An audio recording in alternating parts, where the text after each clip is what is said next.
నడిచినా కూర్చున్నా మోకాళ్ళ నొప్పులు వస్తున్నాయా? ప్రాణ పెయిన్ క్లినిక్ లో అధునాతన చికిత్సతో మోకాళ్ళ నొప్పులు తగ్గించుకోండి. నమస్తే, వెల్కమ్ టు మనం టీవీ. మనం ఉన్నది మన కోసం. నేను వలి. ప్రస్తుతం లైవ్ లో జాయిన్ అయ్యారు హైకోర్టు సీనియర్ న్యాయవాది సుంక రాజేంద్ర ప్రసాద్ గారు. వారితో మాట్లాడదాం.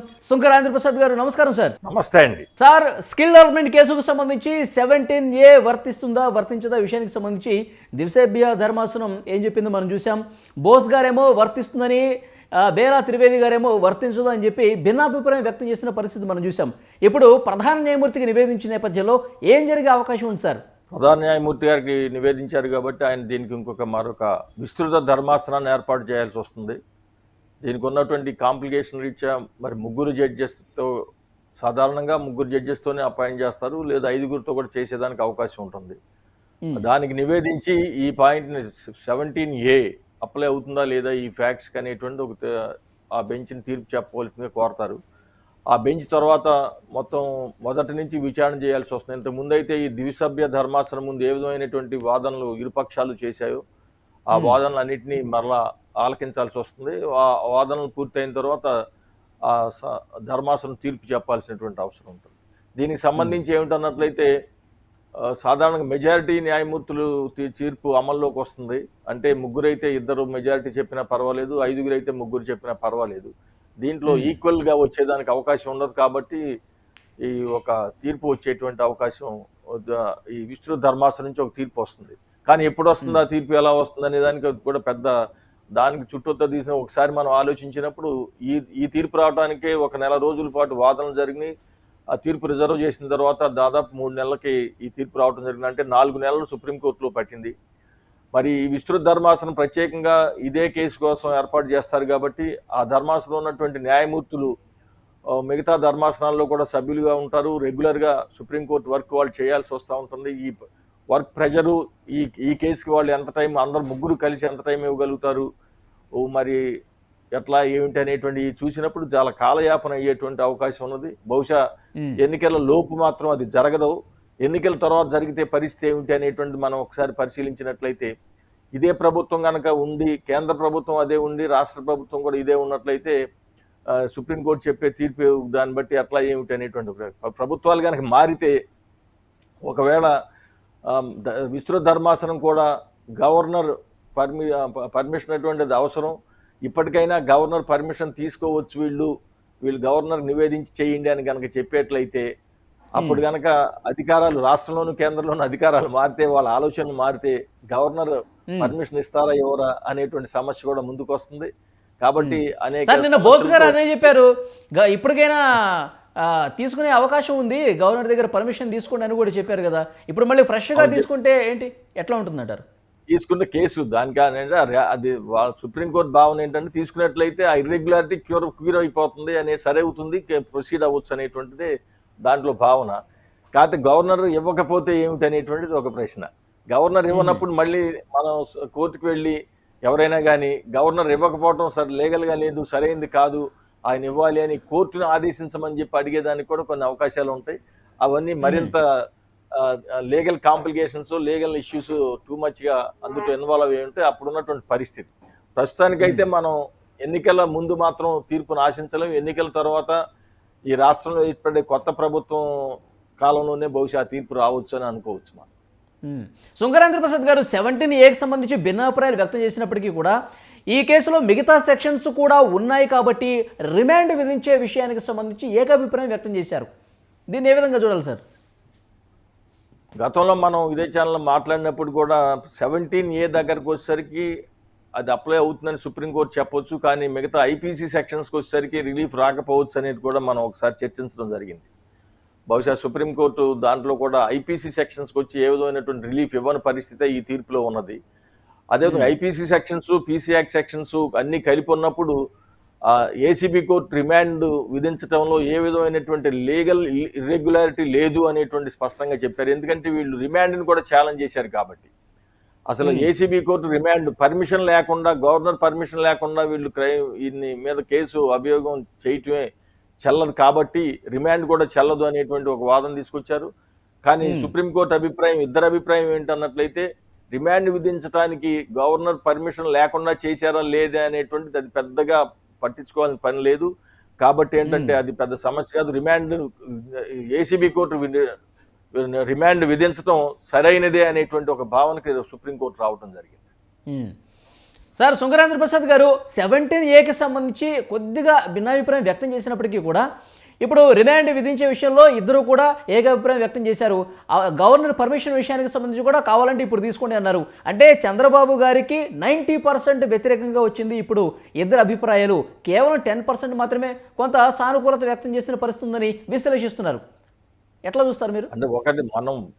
అంటే ఇప్పుడు ఒకటి ప్రత్యేకంగా తీసుకున్నప్పుడు మనం లోతుగా కేసును పరిశీలించినప్పుడు నిజంగా ఇద్దరు జడ్జెస్ ఒకే అభిప్రాయానికి వచ్చి 17A అప్లై అవుతుంది అని చెప్పినప్పటికి కూడా కేసు పోయేటువంటి పరిస్థితి లేదు. ఐపీసీ సెక్షన్స్కి వచ్చేసరికి వాళ్ళు పోవచ్చన్నారు. దీంట్లో ఐపీసీ సెక్షన్స్ అనేక ఉన్నాయి. ఒకవేళ ఇద్దరు ఇది చెల్లదు, 17A వీళ్ళు పర్మిషన్ తీసుకోలేదు, ఇప్పుడు పర్మిషన్ తీసుకోవచ్చు అంటే ఇప్పుడు ప్రభుత్వం మళ్ళీ వెళ్లాల్సి వచ్చేది. దానికి వెళితే అప్పుడు గవర్నర్ ఇస్తారా ఇవ్వరా అనేటువంటి కొన్ని కొత్త సమస్యలు వచ్చాయి మనకి. కేంద్ర ప్రభుత్వం ఆలోచనలు ఏంటి? ఎందుకంటే గవర్నర్ అనేటువంటి వాళ్ళు కేంద్ర ప్రభుత్వం యొక్క సలహా సంప్రదింపుల వరకే పనిచేస్తారు. వాళ్ళు సుప్రీంకోర్టు న్యాయమూర్తులుగా రిటైర్ అయినప్పటికీ కూడా సొంత నిర్ణయాలు గవర్నర్లు తీసుకునే వ్యవస్థ మన భారతదేశంలో ఉందని మనం అనుకోవడానికి వీలు లేదు. వీళ్ళు ఎందుకంటే కేంద్ర ప్రభుత్వానికి ఏజెంట్లుగానే ప్రతి గవర్నర్ పనిచేస్తున్నటువంటి పరిస్థితి కూడా మనం చూస్తూ ఉన్నాం. కాబట్టి అప్పుడు కొన్ని కొత్త సమస్యలు వచ్చాయి. ఇప్పటికి చూస్తే ఏమిటన్నట్లయితే ఇద్దరు న్యాయమూర్తులు కూడా 17A అప్లై అవుతుంది అన్నప్పటికీ కూడా చంద్రబాబు నాయుడు గారికి పెద్ద రిలీఫ్ వచ్చి ఉండేది కాదు. గవర్నర్ నుంచి మళ్ళీ అనుమతి తీసుకోమనో లేదా ఐపీసీ సెక్షన్స్ ప్రకారం మీరు ప్రొసీడ్ కమ్మనో ఉన్నప్పుడు కేసుగానే ఉండేది అనేటువంటి కూడా మనం భావించవచ్చు. కాబట్టి సెక్షన్లు మారే తప్పి కోర్టు మారుతుంది తప్పితే కేసు పూర్తిగా పోయేటువంటి పరిస్థితి లేదు. కానీ చంద్రబాబు నాయుడు గారు క్వాష్ అవ్వాలని చెప్పి సుప్రీంకోర్టును ఆశ్రయించారు. హైకోర్టు తిరస్కరించిన నేపథ్యంలో సుప్రీంకోర్టుకు వెళ్ళారు క్వాష్ చేయాలని.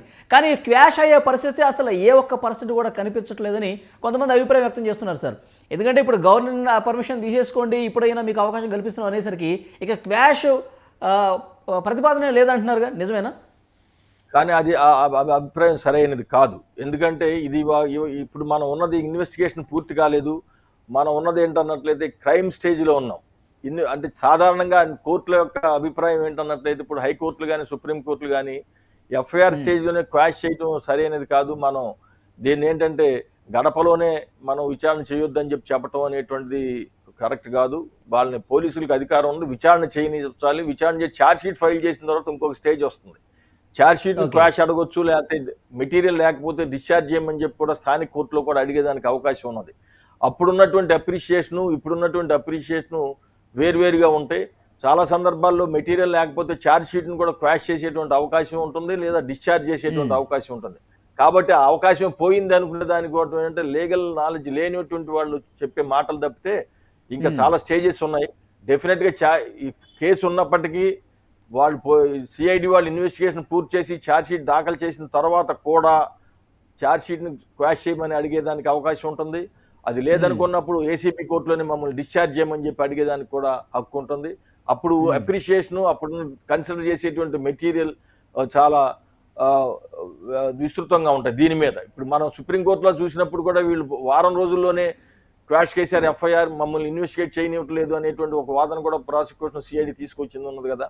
అది కనుక ఛార్జ్ షీట్ ఫైల్ చేసిన తర్వాత అయితే అప్పుడున్నటువంటి మెటీరియల్ ఏమిటి అనేటువంటిది కోర్టులు కూడా చూడటానికి అవకాశం ఉంటుంది, నేరం జరిగిందా లేదా అని. సార్, న్యాయమూర్తులు రిమాండ్ చేసే విషయానికి సంబంధించి తప్పు పెట్టే పరిస్థితి ఏమి లేదని చెప్పిన నేపథ్యంలో ఇప్పుడు మరొక కొత్త కేసులో కూడా అరెస్ట్ చేసి జైల్లో వేసేందుకు ఒక అవకాశం ఏర్పడింది అని ఒక చర్చ జరుగుతుంది సార్. మిగతా ఇప్పుడు ఫైబర్ నెట్ కేసులో ముందస్తు బెయిల్కి సంబంధించి ఇంకా సుప్రీంకోర్టులో రావాల్సి ఉంది. ఇంకా కొన్ని కేసులు కూడా ఉన్న నేపథ్యంలో రిమాండ్ చేసే విషయంలో మేమేం తప్పుపట్టమని చెప్పారు కాబట్టి మళ్ళీ అరెస్టులు జరిగే అవకాశం ఉందని చెప్తున్నారు. అంటే మిగతా ఇప్పుడున్న ఏ కేసుల్లోనూ అరెస్ట్ చేయడానికి ఏమీ లేదు. ఎందుకంటే అన్ని కేసుల్లోనూ ఆయనకి ప్రొటెక్షన్ ఉన్నది, బెయిల్స్ వచ్చి ఉన్నాయి కొన్ని కొత్త కేసులు. అదేవిధంగా కొత్త కేసులు పెడతా ఉన్నప్పుడు సాధారణంగా కొత్త కేసులు మనం తీసుకొస్తే సమస్య వస్తుంది. అది మరి ఇప్పుడు చెట్టు నీరు కేసు ఏదో ఉందో మేము పెడతామని చెప్తా ఉన్నారు. కానీ ఈ స్థాయిలో ఎన్నికల దగ్గరకు వచ్చేటువంటి పరిస్థితుల్లో ఇంకా దీన్ని రప్చర్ చేసుకుంటుంది ఈ ప్రభుత్వం అనేటువంటిది. ఎందుకంటే వీళ్ళు మనం ఒకసారి తీసుకున్నట్లయితే ఇన్నర్ రింగ్ రోడ్ కేసు కానీ ఎక్సైజ్ కానీ శాండ్ ఈ కేసుల్లో ఏంటంటే వాళ్ళు ఎన్ని కబుర్లు చెప్పినప్పటికీ ఆ కేసులలో నిజంగా ఏదో జరిగిపోయింది అనే దానికంటే అది కక్షపూరితంగానే జరుగుతున్నాయి అనేటువంటిది భావన కూడా వచ్చింది. దానిలో మెటీరియల్ కూడా అట్లాగే ఉన్నది. మరి ఒక ప్రభుత్వాన్ని నడుపుతూ ఏదో కొంతమందికి మేము కొన్ని రాయితీలు ఇచ్చారనో, లేకపోతే ఇన్స్టాల్మెంట్ రీత్యా డబ్బు కట్టమన్నారనో, లేదా ప్రజలకు ఇసుక అనేది అందుబాటులోకి వచ్చేదానికోసం చేశారనో, ఇటువంటివన్నిటిని కూడా వాటిలో క్రిమినల్ మిస్అప్రాప్రియేషన్ అనేటువంటి ఉండాలి. ప్రతిదీ ఏదో నేరం అని ఆపాదించడానికి లేదు కదా. అది చేయకుండా కూడా వాళ్ళ ఛార్జ్ షీట్ కూడా ఎట్లా పెట్టగలుగుతారు ఏంటి అనేటువంటి. అట్లాగే అటువంటి ఏదైనా తీసుకొచ్చి నిజంగా అరెస్ట్ చేసేదానికి అధికారం ఉంటుంది వీళ్ళకి. కానీ ఎంతవరకు చేయగలుగుతారు ఏమిటి అనేటువంటిది ఒకటి. ఇప్పుడు మొన్న మన రాష్ట్రంలో పరిస్థితి చూసినప్పుడు ఎన్నికల కమిషన్ రావటం, కొన్ని సమస్యలను ముందు తీసుకురావడంతో కూడా బహుశా ఐపీఎస్ ఆఫీసర్లు, ఐఏఎస్ ఆఫీసర్లు మరీ ఇంతకాలం చేసినటువంటి దిగజారిపోయి ఇంకా అదే వాళ్ళ సేవలో నిమగ్నం అవుతారని అనుకోవాల్సిన పని లేదు. కొంచెం వాళ్ళు వెన్నెముక ఉన్నది, మేము కొంచెం నిలబడాలి, లేకపోతే ఎన్నికల దగ్గరికి వస్తున్నాయి అనేటువంటి భయంతో కూడా వాళ్ళ యొక్క విధులను కొంచెం సక్రమంగా నిర్వర్తించే అవకాశం కూడా ఉంటుందని మనం ఆశించవచ్చు.